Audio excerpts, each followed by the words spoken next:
Klausom. Labas rytas. Sveiki. Dabar žiūrėkit, skambinam iš Anglijos, taip?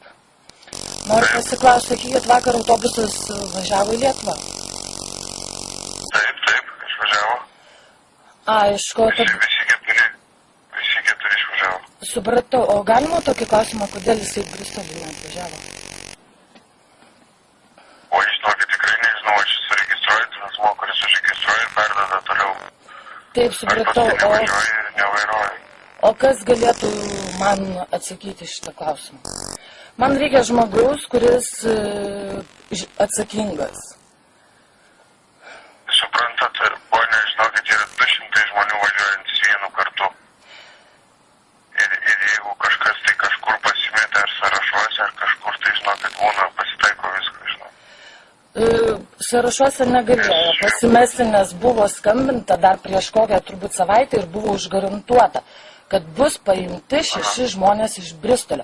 Iš tų 6 žmonių yra 5 vaikai, kurie labai laukia atostogų Lietuvoje. Ir aš dabar labai norėčiau su kažkokiu pagrindiniu ar administratoriu ar vadovu su kažkuo pasikalbėti, kad man atsakytų klausimą.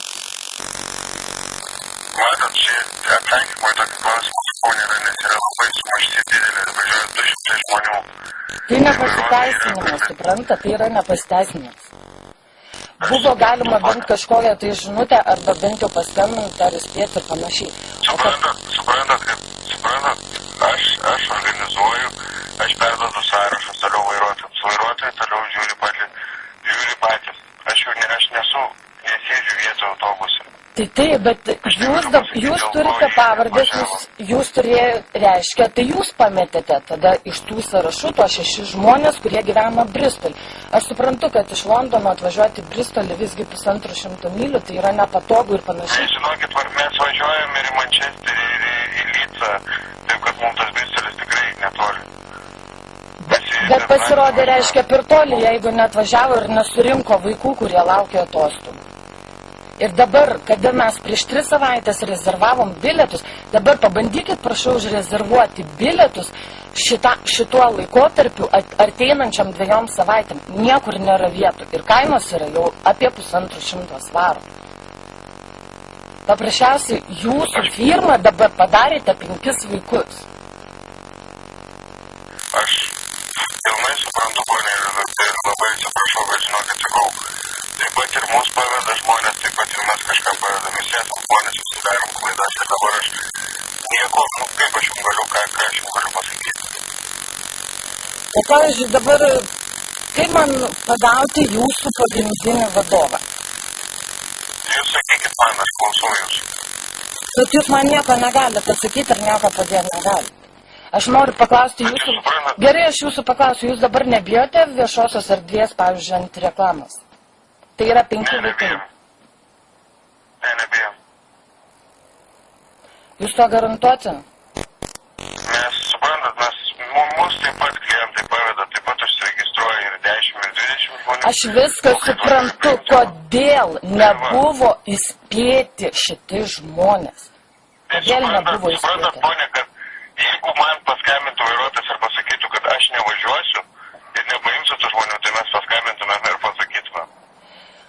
Supratau, reiškia, tai yra atsakingas vairuotojas. Šituo atveju dabar yra atsakingas vairuotojas. Reiškia, pagal pavardę jūs galite sužinoti vairuotojo vardą ir pavardę. Pagal tai, ant ko buvo rezervuoti bilietai. Taip aš pasiskambinsiu ir išsiaiškinsiu. Aš tai susižinosiu, kad žinočiau ateityje, kur buvo bėda. Dėl ko buvo nepaimti mūsų keleiviai. Nepaimti keleiviai ir sugadintos vaikam atostogos. Žinokit, ponė, tikrai suprantu, tikrai atsiprašau. Dabar atsiprašymas nepadės. Aš pasiskambinsiu ir išsiaiškinsiu, dėl ko buvo nepaimti keleiviai. O sekmadieniais galite dar atsakyti šitą klausimą? Jeigu jūs išvažinėjat sekmadienį iš Anglijos, kodėl sekmadieniais yra tokiu, nedirba jūsų ofisas sekmadieniais? Jeigu sekmadienį yra...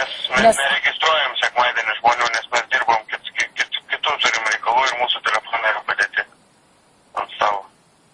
Bet jeigu žmonės nori susisiekti ir paklausti, kodėl nesurinkami, arba kelintą bent valandą atvažiuos, jeigu tai yra... Šiaip vairuotojai visą laiką šeštadienį paskambina ir pasako, kelintą valandą atvažiuos. Dėl to mūsų šito numerį nekelia, yra padėti ant stalo, nes viską padaro vairuotojai.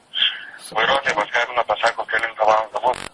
Supratau. Tai gerai, labai dėkui už informaciją ir ačiū, kad taip pašikote vaikam atostogas. Iš tikrųjų, žinokit, asmeniškai atsiprašau, bet šiuo metu negaliu nieko pakeisti. Supratau. Taip gavosi, kaip ponė ir mus paveda keleiviai, tai gali būti, nežinau, gal nepriskambina iš vieną kartą ar užimta buvo. Ir skambino kitam iš karto ir jūs... Visa esmė yra dabar tai, kad artimiausių metų 2-3 savaitės yra praktiškai neįmanoma išvažiuoti iš Lietuvos, nes viskas yra rezervuota. Mes pasirinkome jūsų firmą iš 10 firmų. Jau galvojom, tikrai bus patikima firma ir nepaliksite. Bet dabar jūs... Pone, žinokit, aš tikrai išsiaiškinsiu, nes jūs pirma kol kas skambinate, jūs pirma esate palikta. Čia būna tikrai ir daugiau, žinokit, nes vairuotojai irgi turi sąrašą. Turim 200 žmonių, kurias reikia surinkti per keletą valandų. Suprantat, ir iš tikrųjų, ta sistema yra tokia, kad ir mus paveda, ir mes kartais pavedam, nes, neišeina kitaip. Man net, žinokit, girkliai gyvulos stovė, kaip mes vakar lipom visi sienom ir kaip pagalvoju, kad tai yra 5 vaikai, kurie laukia atostogų. Tai yra baisu. Taip, ponė, tikrai, aš suprantu, aš pasistatau save į jūsų vietą ir aš tai suprantu pilnai. Tai va. Gerai, ačiū. Viso gero. Aš. Nesinaudokite eurobus.